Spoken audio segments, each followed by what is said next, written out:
let's create your intentional spending plan. To do that, you will go to the budget section. And in here, you are going to set targets for the month. So what is the expected income targets for the month? What are the expected expenses for each one of your categories for the month?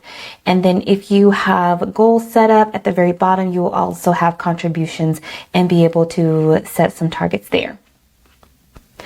So on this first column where it says budget, that is what is your expected spending or income for the month.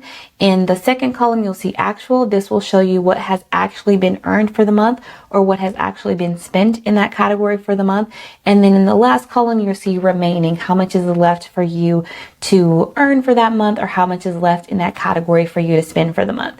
So if I scroll down to the expenses just for you to take a look at that, as an example, you can see we've got this auto and transport overall category for all of the expenses within this group here. It's $920 is the budget that's planned out.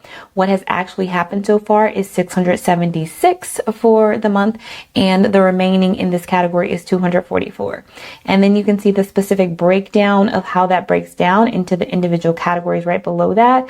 $700 to the auto payment, $190 here, $30 here for the budget, and then what the actual has been, we'll see in that middle column there, and then you'll see the remaining over here. If you are in the green, that means that you still have money remaining in your budget for that category for the month. If you are in the red, as you see here, then that lets you know that you have gone over in that spending category for the month. So what you will want to do is to go in here and input your specific targets. So for income, you can click in here and you can make an adjustment based on what you expect to earn for the month. And if you want this to apply to all future months, then that's going to already be selected. It's always going to apply to all future months. If you only want this applied to 1 month, then you'll want to deselect that so that it doesn't go forward to all the other months. One of the things you'll be able to see is a look back of the past 3 months. What has the income or expenses been for whatever section you're looking at?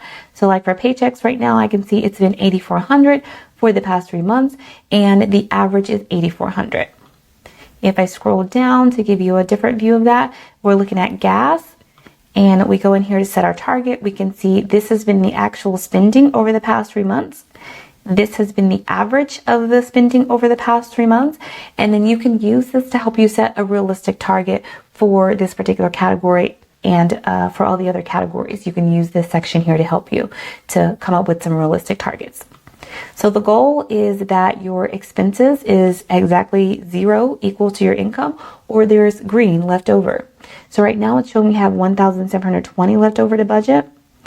So let's say we apply that last $1,720, and you'll see adjustments being made over here as you are updating your budget. So now that I've applied that $1,720, I have 0 left to budget, and you can see down here the income expected $7,510, the expenses are expected $7,510, exactly 0. And if we had gone over budget, let's say I had put $1,785, then you would see that we are over the expected spending limits. So this summary section over here can help you to see how much do you have left to budget, how much do you have that you can budget based on your expected income, and how much do you have left to budget for the month.